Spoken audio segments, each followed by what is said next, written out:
كاوتش عربيتك اتخرم؟ طب اوعى تغلط الغلطه دي عشان ما تتكلفش لا حمل الكاوتش وترصيص كمان. تابع معايا في الفيديو ده وهفهمك ليه ممكن ترصص لما تلحم الكاوتش بتاع عربيتك.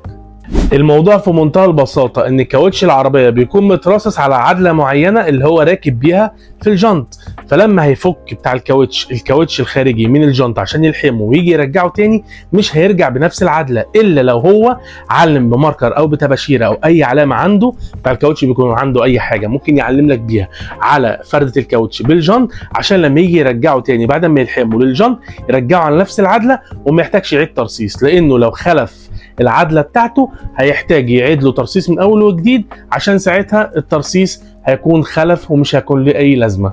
وانا كريم من قناه كيمو كارز وبقدم محتوى عن السيارات. ما تنساش تدعمني بشير ولايك وسبسكرايب وتفعل زر الجرس عشان يوصلك كل جديد، واشوفكم في فيديو جديد مفيد. سلام.